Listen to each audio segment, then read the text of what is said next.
के हनुमान जी सुबह उठता है अमल चाट ले हुए और फिर भी अमल का नशा में कार्यकर्ता ने प्रसाद देवे तो मतलब ये भाई कोई पुलिस वालों पकड़ ले 100 रुपया मांगे ना तो ये रात का 12 बजे हनुमान जी ने फोन करे तो अगला फोन उठा पुलिस वालों बात कर छोड़ावे भाई उतारती है कि राजनीति नहीं बात टक्कर होती जब डायरेक्ट टक्कर होती कांग्रेस की हनुमान बेनीवाल जी खुद पैक हो जाता क्यों सर पे बाहर को निकल सका पूरा क्षेत्र में प्रचार को कर पाता और तो बाई दे दी बाने या वो कवर दे दी हो ताकि मैं आराम घूम घूम पूरे रास्ता में प्रचार करे सर और यान की बातें भी चल रहे और फिर एक तरीका में बात यान क्या हो कि हनुमान जी कोई भी सभा हुए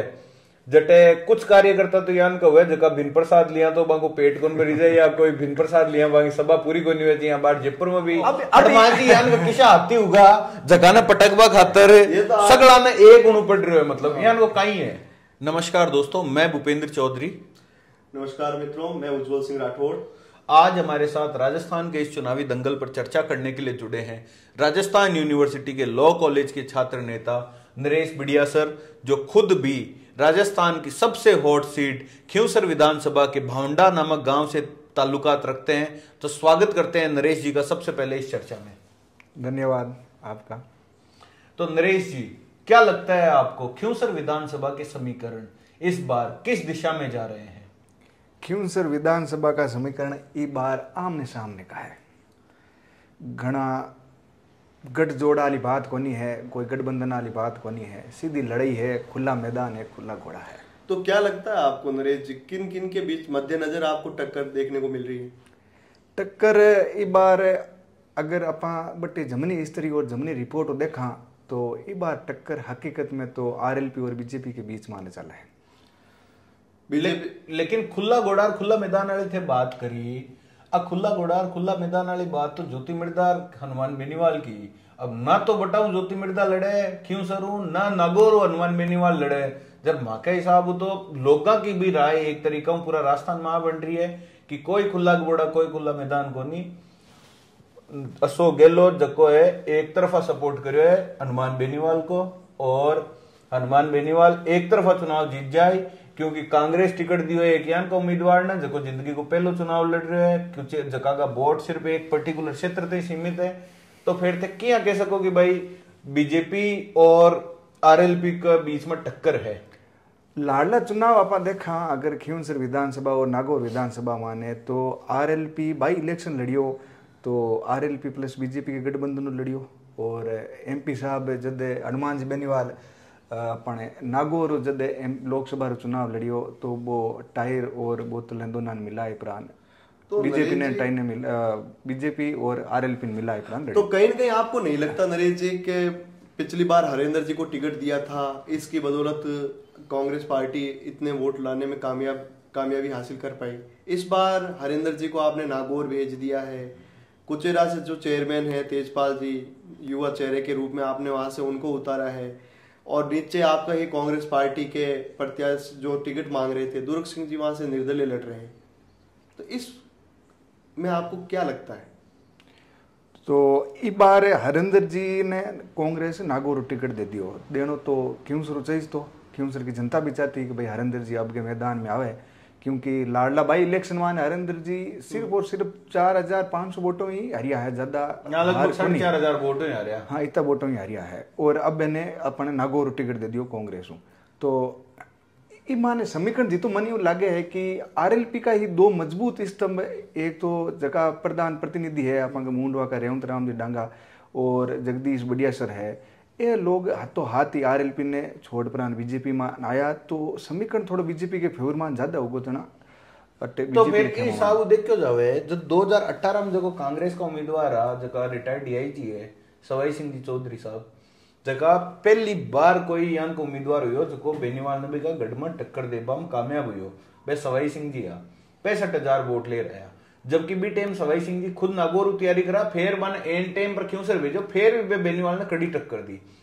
इस बार बे सवाई जी रेवंत राम जी लगभग 1.5-2 महीना पहली भाजपा में आया फिर भी सवाई जी ने दरकिनार करते हुए रेवंत राम जी ने टिकट दियो। जबकि सवाई जी का ना अनुभव भी हो चुनाव लड़वा को खींवसर में पर्टिकुलर सवाई जी की राजनीतिक पृष्ठभूमि भी है, परिवार की मांगा पिताजी पहली बार नागौर एमएलए रियोड़ा एक बार। इसके अलावा यह मान्य जाएगा कि क्षेत्र में डीआईजी रहते हुए सवाई जी नागौर का युवाओं खातर बेजा विकास कार्य करो तो बाको क्षेत्र में जोरदार होल्ड हो, तो रेवंत राम जी की जगह सवाई जी ने अगर टिकट देता तो मामलो थोड़ा ज्यादा रोचक कुन बनतो की बात। तो देखो साहब, मारो तो कहना ईमान यूं है कि सवाई जी पहला कांग्रेस लड़ियो और कांग्रेस ने फाची खींव शर्मा ने पुनर्जीवित करी, ईमान कोई कसर नहीं है। पर फिर बे कांग्रेस छोड़ बीजेपी में गई परा अटिनु रेवंत जी पहला आरएलपी में हा और आरएलपी छोड़ परा ने अपन के खींव शर्मा ने बीजेपी मान आएगा। तो मैं जितो सर्वे अगर ग्राउंड रिपोर्ट पर अपन चीज देखा तो मन जीती लागे बटे कांग्रेस और बीजेपी की लड़ाई को नहीं, बटे कांग्रेस बीजेपी दोनों ने मिला है फिर लड़ी आरएलपी है। तो आप किस प्रत्याशी के समर्थन में वहां देखते हैं? प्रत्याशी की समर्थन में तो अपन की तो विचारधारा की पार्टी विशेष तो मैं कह नहीं सका और रेवंत राम जी डांगर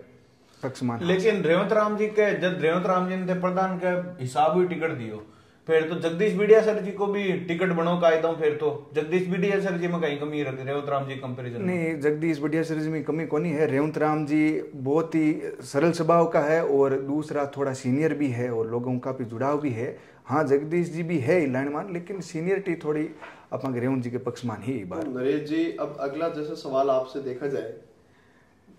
हनुमान बेनीवाल लगातार 3 बार से चुनाव वहां से जीत रहे हैं, चाहे उन्होंने बीजेपी से लड़ा हो, फिर चाहे 2013 का चुनाव निर्दलीय लड़े हुए, 2018 का चुनाव उन्होंने आरएलपी से लड़ा। लगभग उनका वोट बैंक का स्तर हमेशा हर बार बढ़ा है। इस क्षेत्र को आप किस बात से देखते हैं कि वो मजबूत और सक्रिय रूप से नजर आते हैं? और इससे पूर्व आप जिस प्रकार बीजेपी कैंडिडेट की बात करते हैं तो बीजेपी की स्थिति वहां ज्यादा अच्छी नहीं दिखाई नजर नहीं आती। कभी 12,000, कभी 30,000, इससे ज्यादा आंकड़ा कभी बीजेपी का आगे बढ़ा नहीं। बीजेपी का 2018 माने 2013 माने अपन के 26-27 के बीच मान 30,000 तो 26-27 ये माने जाए कि भाई जब 3 लाख वोटर है कॉन्स्टिट्यूएंसी में तो 26-27 वोट तो बटे मेन जो एरिया हुए जटे बीजेपी को जो मूल कोर वोट बैंक है वो तो बीजेपी कोई नहीं खड़ो करे जो कोई अजाई जब रेवंत राम डंगर जी को कहीं अलग कर दिया कि भाई बेनीवाल चुनाव ही हार जावे या फिर यहाँ को क्यों जावे कि भाई हनुमान बेनीवाल ना बीजेपी बार खत्म ही कर देवे। देखो, रेवंत राम जी डांगा साहब हनुमान जी का पहला मजबूत स्तंभ आरएलपी माने जीतो की तो सुनना में आ रहा है कि रेवंत जी ही हर चीज बट मैनेज करता आरएलपी माने बेन कोई निजी कारण रहेगा तो बे आरएलपी छोड़ दी और बीजेपी माने बे आएगा। तो रेवंत जी ओटो हगलू अपने सरल स्वभाव का आदमी है, लगभग जुड़ा है और आरएलपी छोड़ आया है मजबूत स्तंभ। हनुमान जी कहा कोई आम कार्यकर्ता भी को ना आरएलपी बड़ी पोस्ट में था तो बट इन्होंने छोड़ आया जना आई है कि लोगन मैसेज तो पहुंचे लोग आरएलपी कार्यकर्ता ने कि भाई कई बात है। काफी टाइम कार्यकर्ता लगातार गिर रहा है आरएलपी का, झूठ कौन रहा गिर रहा है ज्यादा ना जी। तो लोग अब लोग हम जागरूकता मेला जी हुआ, राजेश मांडिया जी हुआ, सगड़ा लगभग अच्छा आप कई एग्जांपल देखा कि भाई मजबूत कार्यकर्ता टूट रहा है। तो अब लोगों ने मैं जितो मन लागे है कि अब लोग वहां जागरूकता आवे लेके भाई कोई तो गड़बड़ है तभी तो जुड़े। लेकिन गड़बड़ है जब फिर हनुमान बेनीवाल लगातार 3-4 बार चुनाव किया वाणा जीते तो उन टाइम में लोग परिस्थिति अलग ही लोग जागरूकता कमी। अब हालांकि जागरूकता आप जहां पर देखते हैं अगर आप कह रहे हैं कि लोगों में जागरूकता आ रही है, हनुमान बेनीवाल के वोट बैंक में गिरावट नजर आ रही है,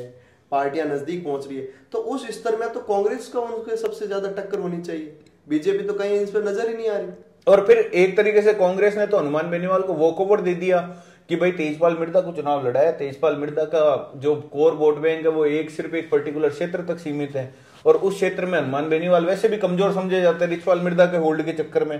तो कहीं ना कहीं एक तरीके से वो उस क्षेत्र के वोट डाइवर्ट करने की स्ट्रेटेजी है कांग्रेस की और कांग्रेस ने हनुमान बेनीवाल के साथ एक जो गठबंधन की राजनीति खेली है। जी तो मैं आपने बताऊं कि खींव शर्मा ने कांग्रेस और बीजेपी की लड़ाई है ही कौन अपनी गलतफहमी है कि आप बट कांग्रेस और बीजेपी ने मजबूत देखा बट लड़ी है आरएलपी। तो जका लोग भाई रेवंत जी के अब वोट दे रेवंत जी ने और लोग मान जागरूकता आई है तो बट सारे लोग मिलकर आपस में निर्णय ले कि भाई या तो आप कांग्रेस को सपोर्ट करा तो पार पड़ी या आप बीजेपी को सपोर्ट करा तो पार पड़ी। तो हनुमान बेनीवाल से नरेश जैसे क्या नाराजगी है जो आप कह रहे हैं दोनों पार्टियों को एक होकर लड़ना चाहिए? नहीं, नाराजगी की बात को नहीं साहब, काफी टाइम मानू एक ही समय चल रही है तो समय में हर चीज में बदलाव तो है। कुछ ढिलाई देखी जा रही है हनुमान जी। हाँ, ढिलाई तो जरूर बिल्कुल है, तभी तो लोग मान अब के जागरूकता आई है। अभी रेवंत जी को लोग ये भी कहे कि भाई क्यों सरू तो यहाँ बीसी लग्योड़ी है, कोई राम रुठ्योड़ो है क्यों सरू, और यहाँ की बातें भी चल रहे है। और फिर एक तरीका में बात यहाँ की है कि हनुमान जी कोई भी सभा हुए जटे कुछ कार्यकर्ता तो यान का हुआ जगह भिन्न प्रसाद लिया तो बाको पेट कौन भरी जाए, या कोई भिन्न प्रसाद लिया बाकी सभा पूरी को नहीं हुई। यहाँ बाहर जयपुर में भी जबकि गठबंधन के बाद में आरएलपी की स्थापना दिवस वाली रैली भी मैं भी देख रहा मैं आयो कि लगभग 3-4 लोगों प्रसाद मिलो। तो जब यान को स्वभाव आदमी को पर्टिकुलर आदमी को बार बार जनता देख रही है, फिर भी क्यों सर की जनता यान को हनुमान बेनीवाल के माए देख के गई है कि भाई भी आदमी नहीं फेर ही सब के बावजूद भी वोट देर राजस्थान की विधानसभा में बार बार पूछा हुए, एक बार लोकसभा पूछा चुकी, तो यहाँ को कई विशेषता हनुमान जी नहीं ये चीजा अब हनुमान जी की थोड़ी ज्यादा आ रही है। अब वीडियो में भी देखी हो जकमान थोड़ी बहुत हुई है और काफी टाइम आ रही है, कॉल रिकॉर्डिंग भी आ रही है, स्टेज पर धक्कामुक्की भी हो रही है, घुसेलू स्वभाव भी हो रही है। रेवंत राम जी भी अब नॉमिनेशन के टाइम मान कियो है कि भाई थोड़ा घुसेलू स्वभाव हो, मान्य नजरअंदाज करिया जन माट लफाड़े अपन बीजेपी मान आएगा, ये चीज़ा तो हुई है। पर ये चीज़ा अब थोड़ी ज़्यादा उबल आ गई। पहला कौन तीन शायद हो सके कि भाई 2013-8 में उन टाइम सोशल मीडिया कम हो, लोगों का फोन वानी कम होता और नेटवर्क भी सामने होना तो चीज़ा तो होती ही। मिर्दा ने नरेश जी कई बार आरोप लगाया है गहलोत साहब और हनुमान बेनीवाल पर, वो भी पूर्व में कांग्रेस पार्टी से ताल्लुकात रखती थी और एक बड़ा नाम थी कांग्रेस का। बिल्कुल बिल्कुल 2009 में कांग्रेस हूँ, एमपी भी बढ़िया बना गो। तो आप उस ज्योति मिर्दा के उस कमेंट के ऊपर क्या टीका टिप्पणी करना चाहेंगे? जबकि अपने गहलोत साहब की और मिली भगत की बात है बिरमान है तो अपन तो एडो कोई एग्जांपल अपन मिलियो कोनी जगह मन अपन सीधो आरोप लगा सका। एग्जांपल तो देखो, एग्जांपल तो मैं देवा ना, देखो एग्जांपल की बात करा तो एग्जांपल तो सीधे सामने है। हनुमान बेन जो कांग्रेस तेजपाल मिर्जा ने क्यों सर उतारियो है, तेजपाल मिर्जा कमजोर उम्मीदवार है, मजबूत है थे बता दो। और बाकी दूसरी बात जको नागौर विधानसभा है, नागौर जको क्यों सर के टच में है और हनुमान बेनीवाल को कोर एरियो है, नागौर जिला को हेडक्वार्टर है, जटाऊ बेनीवाल साहब एमपी है, बट्टाऊ बेनीवाल साहब खुद का भाई ने लड़ा भाई प्लानिंग में, लेकिन चूंकि हरेंद्र मिर्दा जी ने फायदो पूछे जो उम्मीदवार को उतारो। यहाँ को यहाँ मकराना विधानसभा है, जटे माइनॉरिटी और जाट कम्युनिटी के बीच में मुकाबला है, बटे बेनीवाल साहब बीजेपी जाट ने टिकट दियो, जब बेनीवाल साहब खुद बिन अमर सिंह जी चौधरी ने उतार दियो ताकि बीजेपी को नुकसान हुए। यहाँ को यहाँ आमेर विधानसभा है, यहाँ की यहाँ कांग्रेस, यहाँ की यहाँ और भी लगभग जत्ता भी बेनीवाल साहब टिकट दिया है, बामे एक परबसर ने छोड़ रफवाद है, बाकी लगभग यहाँ की सीटें जटे डायरेक्ट बेनिफिट कांग्रेस को यूर है। अब राजनीति मान ईयान का सौदा और ईयान का व्यापार उतारे हुए बंद पर्दा मान कणे कर दे कि ठाई कौन पड़न दे आम जनता के बीच माने, और बाकी जनता जनार्दन है अगली चीज़ा समझे कि अब आपने कहीं करना है कहीं नहीं करना है। ए तो एड़ा गठबंधन को नहीं पार पड़े। देखो लोग घना होशियार होगा, अब काफ़ी सुधार भी आयो है लोगों में, सोशल मीडिया हूँ तो सारी चीज़ा समझे मिली, लोग परिणाम भी भुगत रहा है, काफ़ी लोग टूट रहा है, अटन आ रहा है, अपनी नाराजगी व्यक्त कर रहा है। तो एड गठबंधन क्यों शर्मान को जी, तो जिस प्रकार से रेवंत राम जी को बीजेपी ने टिकट दिया है, जो पार्टी के मूल कार्यकर्ता थे, जो कई वर्षों से लगातार पार्टी में टिकट की दावेदारी पेश कर रहे थे, कहीं ना कहीं आपको लगता नहीं है वो पार्टी से नाराज है? आप किसकी बात कर रहे हैं, मैं क्वेश्चन ही नहीं समझ पाया आपका। जैसे पार्टी के मूल कार्यकर्ता हैं, क्यों सर बीजेपी कोर कार्यकर्ता कोई तो है ही, यहाँ तो है को नहीं कि भाई पार्टी को एक आदमी को नहीं। क्यों शर्मा रेवंत जी 3 दिन पहले भाजपा में आया, फिर बार टिकट पकड़ा दियो, जब जको आदमी 10 साल घिसाई करवावे, रगड़ाई करवावे, दरिया बिछावे पार्टी कार्यालय में, जका आदमी के मन में असंतोष की भावना पैदा को नहीं होगी हिसाब हो। नहीं, पार्टी अगर रेवंत ने टिकट दियो है तो सर्वे तो पूरा करायो है, एडी बात तो कोनी। और लाडला जितना कितना भी रिजल्ट आ रहा है बीजेपी प्रत्याशी वे कुछ ना कुछ तो निराशाजनक है जनी। अब के हर चीज कोई अलग समीकरण लगाए तो ही टिकट दियो है। तो नरेश जी देखा जाए तो यार पूर्व में भागीरथ चौधरी को वहां से टिकट दिया गया था, वो बीजेपी से प्रत्याशी भी रहे, उन्होंने वहां से एक बार चुनाव भी लड़ा, फिर इस बार जस्ट चंद दिन पहले उन्होंने कांग्रेस ज्वाइन की। ये बीजेपी जिस प्रत्याशी को वहां से उतार रही थी, जो मजबूत माने जाते थे, ये भी शायद सुनने में आ रहा था बीजेपी से दावेदार थे, इन्होंने टिकट का दावेदार तो है कांग्रेस को ज्वाइन किया है, तो ये कहीं ना कहीं बीजेपी को कमजोर साबित नहीं कर रहा? जो भागरी जी मेरी आबार में हाल फिलहाल मानी बीजेपी कांग्रेस में गया है, वो बैंक को निजी कारण रियो बोला, पर भाजपा तो खत्म हो ही रही है धीरे धीरे। कहीं कहीं नजर आई आपको इस कारण से भाजपा तो कमजोर हुई क्यों शर्मा? नहीं बिल्कुल असर तो पड़ी ये चीज को। और जी तो मन लागे है कि इन बीच माने भी बातचीत हुई आई और बागरी जी मेरिया कांग्रेस में गया है, अर्जुन जी मेरिया तो हाल फिलहाल भी पोजीशन मानी है। तो ये सारे मिलपरान में जबकि बात पहले बताइए आपने कि बटे कोई बीजेपी और कांग्रेस की लड़ाई कोई पहली बात तो बटे आरएलपी में लड़ाई तो फिर आरएलपी में लड़ाई इधर तो फिर बीजेपी कांग्रेस न सत्य आनु चाहे जाए पर अटे तो कांग्रेस और राष्ट्रीय स्तर की पार्टियां एक दूसरा के एकदम खुला मैदान में शामिल तो करना है। तो हनुमान जी के बराबर का आप कोई नेता नहीं मानते इसका मतलब? इको मतलब फिर बेनीवाल साहब एक बार फिर जीत दर्ज करी था साहब कोई तो कोई सिंगल पर्सनैलिटी इतनी काबिल नहीं है कि वो हनुमान जी को हरा सके। नहीं इस बार बिल्कुल समीकरण अलग है। देखो एक बात बताओ थान कौन लगे कि अगर कांग्रेस तेजपाल मिर्जा जी की जगह हरेंद्र मिर्जा जी क्यों सर उतारती तो डायरेक्ट टक्कर होती। जब डायरेक्ट टक्कर होती कांग्रेस की हनुमान बेनीवाल जी खुद पैक हो जाता क्यों सर पे बाहर को निकल सका पूरा क्षेत्र में प्रचार को कर पाता और तो बाई दे दी बाने या वॉकओवर दे दी हो ताकि वे आराम घूम पूरे रास्ता में प्रचार करे ताकि भाजपा को डायरेक्ट नुकसान हुए। तो तो एक तरीका में पूरी साजिश ही है। सहित इन माने आ समीकरण देखी उला के क्यों सर की जनता ने मैंने बीचे रहूं नालो आदमी और एकदम सरल जको नॉर्मल परिवार में आयोड़ो है 24 घंटा मैंने बीचे रहे हर चीज उठावे दूसरो आरएलपी को छोड़ पर पास बीजेपी मान आया है जब प्राथमिकता देती उला। और दूसरी बात में आपने बड़ा बताऊं कि हरेंद्र जी पर अगर कांग्रेस प्रत्याशी बनाए क्यों सर भेजता तो बिनमान थोड़ी सी कांग्रेस उससे के लेट कर दी क्योंकि जित रेवंत राम जी डांगा जगदीश बढ़िया सर अपन के रूणु रामेश्वर जी गोलिया सारे बीच अपन आरएलपी नाराज हुई प्राण आएगा। तो आ चीज कुछ ना कुछ अलग तरीकों में दिखी तो फिर समीकरण आपने ये बात कही कि कुचेरा से जो तेजपाल जी हैं वो वहाँ पे सक्रिय हैं चेयरमैन हैं मजबूत हैं कांग्रेस ने अच्छे उम्मीदवार को दिया तो इससे कहीं ना कहीं लगता नहीं है कि कांग्रेस और बीजेपी आपस में उलझ गई है? नहीं ईमाने जितो मन लागे है कि अपन क्यों सर के दूसरे पहलू पर थोड़ा धर्म संकट में डालने वाली बात तो कर दी कि भाई आदमी तो दोनों ही मजबूत है तेजपाल जी भी मजबूत है ने रेवंत राम जी भी मजबूत है नो डाउट इन माना कौन तेजपाल मजबूत बेनीवाल जी है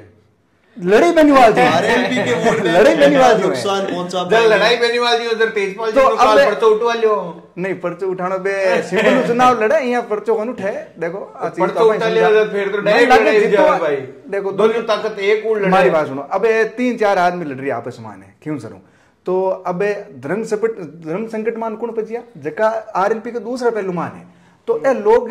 आप मीटिंग कर पर आने रेवंत राम जी के पक्ष में जाए था साहब रेवंत राम जी के पक्ष में आने हाल फिलहाल जितनी रिपोर्ट आवे रेवंत राम जी के पक्ष में आने आगे के समीकरण बदल जाए तो फिर कहीं कैसे जनार्दन जो व्यक्ति कभी विधानसभा चुनाव लड़ने की जिसने तैयारी नहीं करी कदम रखा ही नहीं मैं विधानसभा की राजनीति कभी करूंगा मतलब नो सीखिया एक तरीका नो सीखिया व्यक्ति कहां तक लगता है कि 20 दिन के अंदर इस चुनाव में 2.5 लाख जो 3 लाख वोटर है 20 दिन के माइनस आदमी ने परास्त कर दिया जो 20 साल एक्टिव है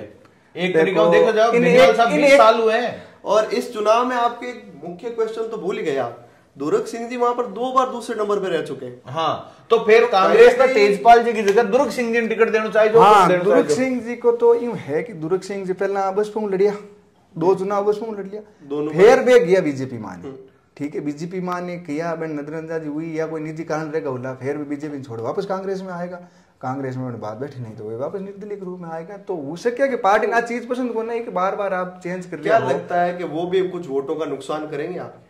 की नुकसान का लोकतंत्र मान सारी भाजपा का वोट को नुकसान तो करी क्यों राजपूत जब कोर वोट बैंक है राजपूत वोट बैंक है कोर बीजेपी को वोट बैंक मान्यो जावे और दुर्ग सिंह जी अगर टिकट चुनाव लड़े अगर तो फिर भी कई हाँ SC ST में भी पकड़ ठीक है शेड्यूल में भी ठीक है प्लस जो राजपूत वोट बैंक है वो भाजपा का कोर वोट बैंक है तो दुर्ग सिंह जी इनका डायरेक्ट नुकसान करेंगे भाजपा के लिए रेवंत राम जी के लिए। तो दुर्ग सिंह जी का चुनाव लड़ना कहीं ना कहीं रेवंत राम डांगा जी के लिए एक कमजोर कड़ी साबित हो सकता है। और कहीं कहीं नरेश जी आपको नहीं लगता एक क्वेश्चन को जवाब दे दो 3-4 क्वेश्चन साथ में मत करो चलो इसका तो आप मन बताओ पहला क्वेश्चन को जवाब दें। मैं तो सीधी बात है पहला क्वेश्चन है आपनों की भाई दुर्ग सिंह जी चुनाव लड़े तो दुर्ग सिंह जी जातियों राजपूत है बिल्कुल है तो राजपूत जो समाज है वो भाजपा को कोर वोट बैंक समझो जावे तो दुर्ग सिंह जी अगर निर्दलीय चुनाव लड़े तो राजपूत वोटा को ध्रुवीकरण हुए और भाजपा को नुकसान हुए रेवंत राम जी को तो इस चीज में थे कत्तो के एग्री करो। देखो भले ही जाती हूँ राजपूत हो भले ही जाती हूँ जाट हो दुर्ग सिंह जी निर्दलीय रूप माने राजपूत बनपरान अगर भाई आप दावेदारी पेश कर भी कौन रही है कि भाई मैं राजपूत हूँ, राजपूत मार दी नाग जाओ सारा। अगर यहाँ की बात है तो बटिन गजेंद्र सिंह क्यों सर है जगह बटा का जमींदार ठाकर रहीड़ा है, बे ठाकर है और लाउट भी प्रत्याशी है, धनंजय सिंह बटो भाजपा प्रत्याशी है, बे फाचा रेवंत जी के पक्षमान है। तो बट्टे की जातिवाद को नहीं बट्टे सारी जाता मिलकर निर्णय लेना पड़ी। मतलब सगला एक और बेनीवाल के सामने चुनाव लड़े और फिर बिन पटके हाँ, तो अब हनुमानजी यान का किसा आती होगा जगह ने पटकवा खातर सगला ने एक उन पड़ रहे हो, मतलब यान को कहीं है ये तो समय के बात तो फिर भी एक हो रहा है, के बात तो फिर भी एक हो रहा है, लेकिन दिख के सामा सामा की अलग अलग ही है हाल ही नहीं। अबे लाडला जगह 2008 का 13 का 18 का 19 को भाई इलेक्शन हुई बीर माने 18 ने तो आप छोड़ दो, 18 माने तो सीधी लड़े हैं ही और 13 माने समीकरण जगह पहला हाँ जगह आज के टाइम है जगह पहला हाँ तो लोगन आ चीज तो समझ में आएगी कि आप आटिन जातिवाद देखें जहाँ आटी लफाट बोर्ड दें वही आटी लफाट बोर्ड दें तो पार पड़ने को नहीं। और अब के तो बदलाव होना है, अगर आ चीज नहीं करी तो फिर बदलाव होना तो अब शायद हो सके बदलाव लाना के चक्कर में सारे बैठ कहीं न कहीं मेरे को लगता है कि आप 3 प्रत्याशियों को तो बराबर साबित करने में लगे हुए हो, तेजपाल, रेवंत राम जी और दुर्ग सिंह, इनको तो आपने तीनों को ही बराबर मजबूत दिखा दिया। हनुमान जी इन तीनों के मुकाबले तो कहीं ज्यादा ही उभर के आते हैं कि जनता में सुनने में आता है उनका जुड़ाव जनता से हर पल रहता है, हर कार्यक्रम। मतलब लोग ये कहे कि भाई कोई पुलिस वालों पकड़ ले 100 रुपया मांगे ना तो ये रात का 12 बजे हनुमान जी ने फोन करे तो अगला फोन उठा पुलिस वालों में बात कर छोड़ावे भाई। जब यहाँ को मामलो है जब तो फिर मान जीतवा दो। सुनो मैं कहूँ कोई पुलिस वाला कोई समाज का दुश्मन है जो आवे जी में पकड़ ले भाई की तो आप रे करते हुए तो भाई भी निभाता होला के जन पकड़े है जी तो पकड़े कौन नहीं, पर जनता को तो काम ही कर रहा है, जनता को तो काम करना है तो साहब आप सड़कों पर काम करो, आप शिक्षा के क्षेत्र में काम करो, आप स्वास्थ्य के क्षेत्र में काम करो। तो मतलब कि हनुमान बेनीवाल देखो 2 नंबर का काम है जगह सगला कर दिया पर शिक्षा स्वास्थ्य सड़कों को काम की कौन करे? बिल्कुल कमी है क्यों सलमान सीधी साहब चल के कमी तो है। मतलब राम रूठे है क्यों सर सही में नहीं राम को नहीं जनता ने जागरूकता आना मान कमी होगी तो मतलब जनता की किसी नींद में सोई है कि 20 साल उठे ही को नहीं। अरे साहब बट्टा की लिटरेचर रेट कम है क्यों सर की लिटरेचर रेट है साहब तो फिर तो जनता माके हिसाब तो गयो गांव वालों पढ़े और अनपढ़ आदमी हुए तो इनको मतलब फिर बात समझ को नहीं हुए फिर तक हिसाब हाल फिलहाल बट्टे की शिक्षा का प्रयोग है नरेश जी। मतलब अवेयरनेस क्यों सर माने अवेयरनेस कम हो सकती है मतलब लोग ये कहे कि हनुमान जी सुबह उठता है अमल चाट लेवे और फिर भी अमल का नशा में कार्यकर्ता ने प्रसाद देवे तो मतलब इम कहीं है क्यों सर के हिसाब होता क्षेत्र में कई लोगों की ओपिनियन है कि भाई सही में अमल चाटे कौन चाटे नहीं साहब निजी टिप्पणियां ने आप चीज करता देखिया और ना कोई बात हाँ जरूर इस स्टेज पर यान का धक्का मुक्की करता जरूर देखे हाँ तो बीरो कारण आप यूं नहीं कह सका कि अमल खावे या कोई नशो करे बे अपन समझ कौन करियो और ना आप कोई डंगरा आदमी और बेनो जुड़ड़ा आदमी कन आटी चीज हुनी भी कोना तो आप चीज कहदा बट इस स्टेज पर कोई परिस्थितियां हुली या कोई बैंक तो परिस्थिति एक कर हुजे 2 बार हुजे 3 बार हुजे तो चीज जनता नहीं थोड़ी हुजे तो बात चीज जनता नहीं ठा है अब कहीं है कहीं नहीं है कहीं ना कहीं नरेश लगता नहीं 80,000 वोट बैंक रखने वाले हनुमान बेनीवाल जनता के चहेते हैं और जनता जागरूक तो है नरेश जी। लोकतंत्र की पहली सीढ़ी मतदान है और संविधान में साफ तौर पे लिखा है स्व विवेक के आधार पर आप अपना प्रत्याशी चुने। जनता को आप लिटरेसी रेट के आधार पर उसको मतलब उसके हिसाब से आप तोल नहीं सकते जनता के मत का देखो मूल्य भाई जनता के दिल तक जो पहले पहुंचेगा जनता उसके लिए पहले है तो हनुमान जी कहीं ना कहीं रेवंत राम जी के कंपैरिजन में जनता के दिल तक उन्होंने जगह बना रखी है और आज उसी जनता के दिल में उन्होंने इतने मजबूती से राजनीति माने मृदा परिवार को वर्चस्व रियो बैंक के चुनाव लड़ना की प्रणाली बिल्कुल अलग ही थोड़ी है जो मृदा को वर्चस्व हो रही हो तो बाकी नाथुराम जी के हो तो कई बात है कि राजनीति नहीं बात तो जनता ने पसंद आए जगह निरकाई तो जबरदस्त ज्योति मृदा की कई एक्सेप्टेंस है फिर ज्योति मृदा खुद 2 चुनाव हारी रही है तो इसका मतलब जनता ने पसंद तो आगोन रही फिर जबरदस्ती क्यों चुनाव लेकिन वोट भी तो बढ़िया आ रही है ना तो वोट बढ़िया आ रहा है तो वोट तो पार्टी का वोट है जो कोई नहीं लड़ा जो पार्टी लिया है कोई वोट लिया है जुड़ेड़ा भी है पर्सनल लोगों तो मैं आपने बताऊं कि क्यों सर का चुनाव की प्रणालियां पहला अलग ही और हनुमान जी भी प्रणाली ने पूरी चेंज कर दी तो एकदम में लोगों ने नयो स्वाद आयो तो लोग भी चीज ने एक्सेप्ट कर ली तुरंत तो पहला नयो स्वाद तो पुराणु गो हम तो 20 साल होगा तभी तो मैं क्यों एक बार बदलाव को टाइम है। और वाकई मान आप जाए देखोगे क्यों सलमान वाकई मान कुछ अलग दिख बदलाव रही है का टाइम नरेश जी तब होता है जब सामने एकमात्र कैंडिडेट होता है और वो सबसे मजबूत होता है हनुमान जी के सामने। अब पार्टी तो दोनों कमजोर उम्मीदवार बदलाव तो कौन चाहे। आप तो खुद डिक्लेयर नहीं कर पा रहे कि तेजपाल जी मजबूत है, रेवंत राम जी मजबूत है, दुर्ग सिंह जी। आप खुद बताइए तीनों में से आप कौन सा सर्वाधिक मजबूत है जो हनुमान बेनीवाल को टक्कर देगा? तो इरो जवाब तो जनता एक आदमी पास वोट तो एक रहेगा। सारे मिल पर आने और चीज को निर्णय ले कि भाई अपन ने रेवंत जी तीनों आप सोच रहे हो कैंडिडेट आपस में बैठे नहीं जनता आपस में वाले दो जनों में तीनों कल नहीं पर्ची उठाना अपन हाथ में है कौन लोकतंत्र है सभा चुनाव लड़ने का अधिकार है कोई मैं भी लड़ सका आप भी लड़ सको तो संविधान तो तीनों अपना जोर लगाएंगे अपना इनको भी पॉजिटिव रेट आगे दिखानी है तो फिर जितना कितना भी सिक्का को दूसरो पहलू है जगह आपस में बैठ कर मिलजुल बात कर ले। तो आपका प्रत्याशी कौन सा रहेगा इनमें से? अपन को प्रत्याशी जको बट्टा का सिक्का को दूसरो पहलू अभी आपने खुद ने डिसाइड नहीं किया है? नहीं बिल्कुल अपा हाल 2-4 दिन में ठा पड़ जाए कि भाई ये तो बेनीवाल साहब ने वोट दिया। नहीं ये तो नहीं सोच रहे मेरा टारगेट और हमारा टारगेट मांगे तो बेनीवाल को बदलाव आना के चाहिए या बदलाव मतलब कुल मिलाकर बात आप कुल मिला के चाहते हो हनुमान बेनीवाल हराओ बदलाव चाहते हो मतलब चाहे वो बदलाव के रूप में हो चाहे मारो हनुमान बेनीवाल ने हराना को मकसद कोनी है साहब मानो मानो अटिला फाड़ो विकास ने जीतानो है जो को मानो विकास को कोई उम्मीदवार बन पर हमें जीतानो है अब हरे सीधी कौन के वो चाहो पर चाहो दे बदलाव ही हो। हां चाहो बदलाव है ना ठीक है सब अब कंक्लूड करा भाई चर्चा नहीं साहब आज। अब आगे की जिम्मेदारी खियोसर की जनता पर छोड़ते हैं। वही निर्णय लेगी 25 तारीख को जनता जनार्दन है और अटे लोकतंत्र मान मोटा मोटा परिवार इधर सही हो गया है। बहुत बहुत धन्यवाद नरेश जी आपका धन्यवाद आज के कार्यक्रम में आपका